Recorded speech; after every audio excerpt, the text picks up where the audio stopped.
Hi everyone, I'm Josh. Welcome back to my channel for the first time in a long time. And happy Halloween! I've not been back for quite a while, obviously. And I am here because every year since I started my channel, 5 years ago now, or maybe this is the 6th year, I've done a tier ranking of all of the horror that I have been reading or have read in the last year. This spans from, well, now, the end of October of the current year until basically November 1st of last year.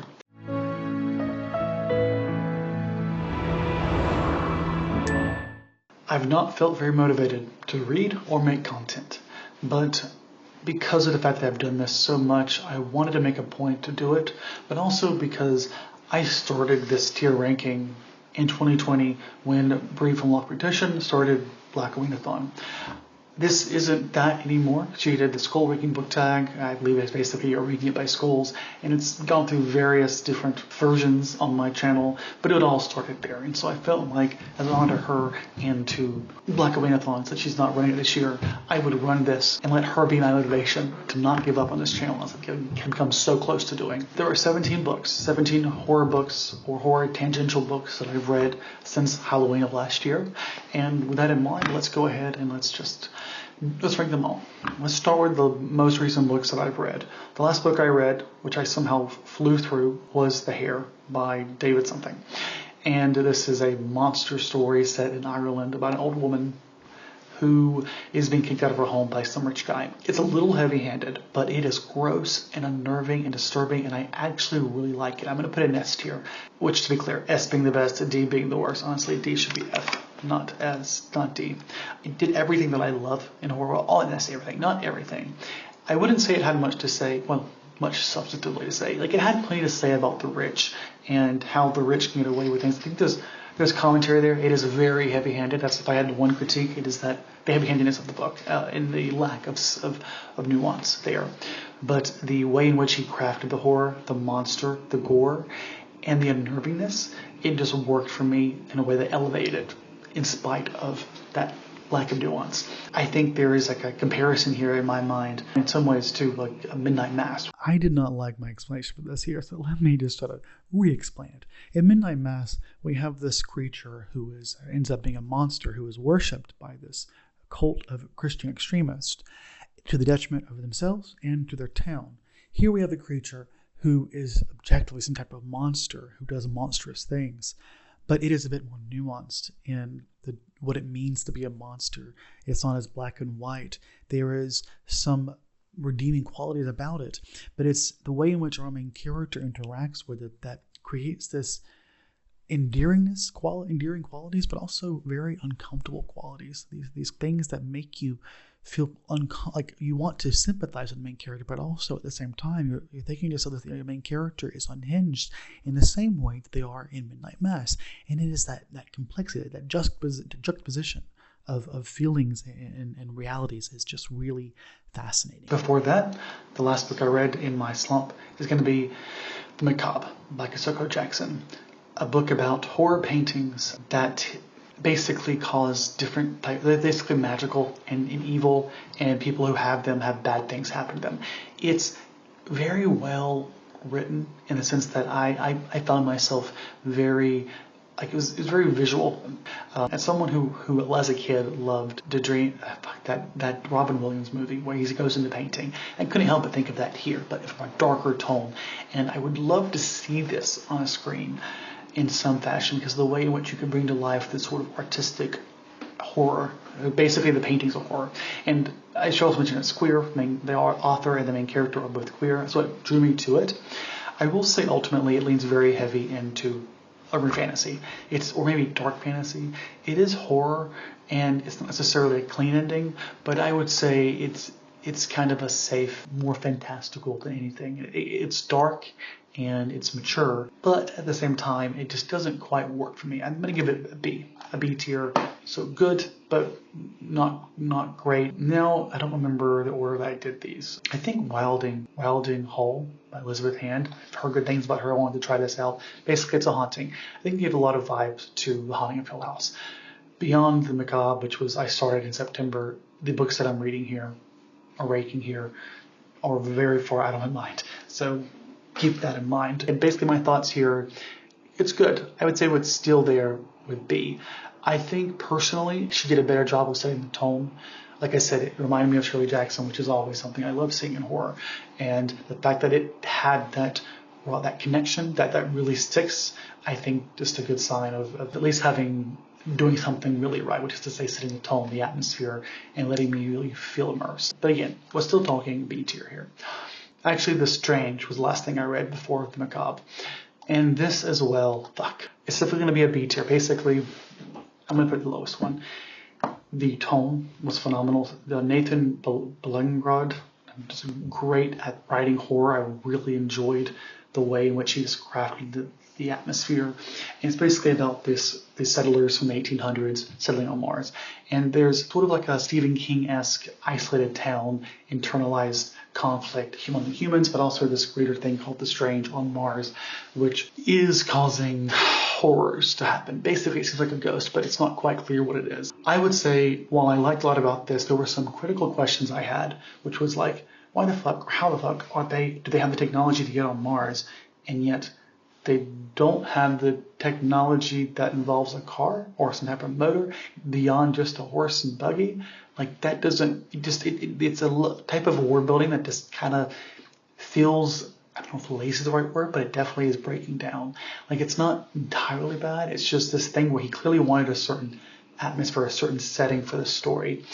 And to do that, he had to do a lot of just twisting the narrative in a way, or at least the setting in a way that just doesn't make quite a lot of sense. And it's like, why are we doing this? You need to commit to one or the other, or just make it make sense. It's alternate history, but the alternate history just, in my mind, does not make a lot of logical sense. The characters, interesting enough, at least. It was compelling work. That's why I read it. It was compelling. I read a short story by him in one of Ellen Datlow's work. She does a lot of horror anthology. That's what got me to read this, because I loved his writing in that. That's still what I read from him. I think it was the Atlas of Hell, sort of a mafia Port of Hell type thing. But this one, writing solid, enjoyed the book, still nothing exceptional. I believe The Third Rule of Time Travel was next. And honestly, this is going to be C tier. Well, I heard this was horror time travel, and I don't remember a lot about this. It's honestly very forgettable. I think, was it predictable, safe? These are words that come into mind. A woman loses her husband, and she's a part of a time traveling lab, and it just felt a little caricature from what the little bit that actually stuck. I remember none of it felt quite horrific, and it felt safe in a lot of its choices, and it just didn't feel like what I want from a horror. And ultimately, it seemed like what I should have known, which is that it's sort of pop fiction time travel horror in a way that I think in its appeal is its being a very common denominator type book, without being too exceptional in my mind. That's, I know, a very pretentious take, but that's how I feel. Another one that I read recently-ish, which is to say probably around July, A Short Stay in Hell. Now, I gave this 5 stars. Is it S tier? I am in S tier. This is a book about a Mormon man who goes to hell, finds out his religion is wrong. This is written by a Mormon man as well, which was a surprise, because it's just, basically we have this hell, which is it's a hell designed for his specific self. In this case, it's a library of infinite books. He has to find the book that tells the story of his life from cover to the end, from front to back, And he has to do this as penance for just his imperfection of life. And it's, in a lot of ways, like, it doesn't necessarily have a lot to it. So I definitely wouldn't say it's the best of the best. But it's just one of those things where the creation of the library of this hell, well, for me, it just clicked really well. But also, it's the religious side, this idea of having this infinite variety of hells, which just happens to be one niche religion, one niche god in particular, and thinking about the reality of that, and what that can mean for us and for eternity, but also just, I love seeing Christianity challenged, and I love this, especially coming from a Christian themselves. It's just it was a very satisfying book, one that wasn't too safe. It was very mature, I should say. I will say it was heteronormative, which made sense once I figured out that it was whatchamacallit, Mortman who wrote it. Still, a book that I absolutely loved. It's one of those books that's not exceptional necessarily for the content so much as for just the premise and the writing being compelling and just working for me in a really good way. Now, The Reformatory by Tananarive Due. Now, that's one I could put up high because it basically did everything that the horror and Short Stay in Hell did as far as crafting a compelling narrative, compelling atmosphere and characters, but all while having plenty of substance to say it without being too heavy-handed. We have this school in the 1920s, I think it was, for boys. Is it just black boys? I feel like it is, but I'm not entirely sure. But I know we follow basically one little boy who has been sent there, and there are ghosts, but obviously the ghosts are not the real monsters here. It is the warden and the people in charge. And it's one of those books that is obviously about historical horrors, but also has so much to say about modern day. So I easily recommend The Reformatory by Tananarive Due. What comes next? White Tears, a book that I just struggled to get through. A guy, I believe, is in love with another guy who's white and rich. I believe the main character, he's basically a non-white guy who was with a wealthy white man who dies. And you have this conflict of the power imbalance of this wealthy family wanting to disconnect from this man who is both queer and was the reason, whether they see, of course, as the enemy because they see him in association with their son being queer. And then, of course, relate that to him dying. And then there's just conflict between them. What is the horror beyond that? There is like a deeper supernatural horror. I think I don't remember at all, honestly. It's one that just didn't click for me, and I just couldn't get into. I didn't find it very compelling, and also I guess was kind of confusing, hence me not remembering. I'm going to give us next Mira Grant's, what was it called? Mira Grant's Overgrowth. And where would I put this? I gave it 2 stars, I think, but it's on the low end of B tier. I'm going to put it in the top of C tier. Because, as usual, Sean McGuire writes a compelling horror story that is easy to read. I think for me, there were some philosophical ideas about this alien plant life coming to Earth that I just kind of got under my skin in a way that I felt like were a little harmful. I think in retrospect, I think I was probably a little too critical of the book. In fact, I'm going to put it at the bottom of B tier because it's a book that I solidly enjoyed and was compelled by. I just had some problems with some of the messaging. Haunt Sweet Home, a book that I read last year by Sarah Gailey. And it's not bad. I like it more than these two, but I can't say it sticks out. Oh, it should be B tier. I have too many on B tiers. I'm down here. We have a woman who is a part of a TV crew investigating hauntings. Of course, they come across a real haunting. Is it campy? I have memories of it being kind of campy. And it was fun enough, but it just wasn't anything special. Hence it being in C tier. Sarah Gailey's When We Were Magic. I'm going to put this up here in the middle of B tier because I enjoyed that one a lot more. Basically, in a lot of ways, it reminded me of what the hell is the movie called?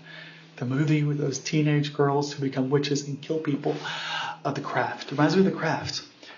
But I will say it's not The Craft. It has the tone of The Craft, which I loved, but I think it plays it a bit safer. It is not a dark book. If anything, it is hopeful. And honestly, I think the only critique I have there I think it deserves to be higher. I feel like it was a really great book. And the only reason it's not higher for me, actually, fuck it, I'm going to go to A tier, is because it just wasn't as dark as I would have liked it to have been. And other than that, it was honestly a compelling book, and I liked the characters a lot, and I liked the direction it went. So I just talked myself of putting it up an entire tier. Okay, next let's talk about a book that is really more dystopian, and this is The Wall by something. She's German, I think. And for this, I'm going to also put it in A tier. It maybe seems unfair because it's horror. I actually put it higher.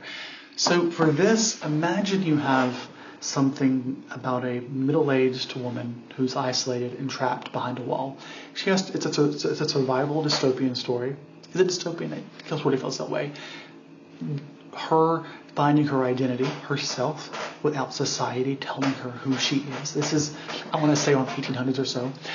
So you have some conversations around sexuality, not sexuality, but also gender. And you also have superimposed on top of that sort of the dynamic, not the dynamic, but the sort of interesting speculative side of something like Under the Dome. Stephen King's Under the Dome, except of course this one is isolation of one person and survival of that side.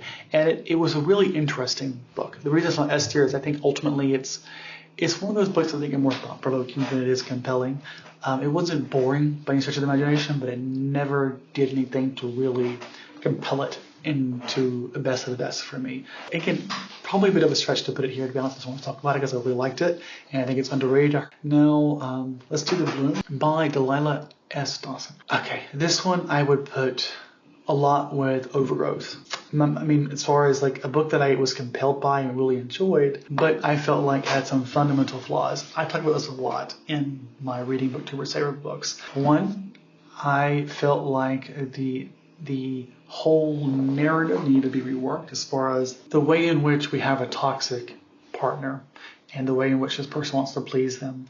There is at one point, like the person is so naive to it that at some point she just starts to look stupid because she's not seeing what we see until she does. It's like she's as long as she needs to be until she doesn't, until the plot needs her not to be. And in my opinion, I would have liked to have seen a better progression, a better arc. I feel like the story would have benefited from maybe just taking more time to really delve into what it means to deal with toxicity and overcome it, and I guess that's the path to recognizing it and asking the question, okay, is this relationship salvageable? If so, what might it look like if it actually happened? It all happens so quickly. Again, I have a bit more of a coherent conversation in that Reading Booktuber favorites video, but it was just a really well constructed story, a really compelling, unnerving setup here, and honestly great writing.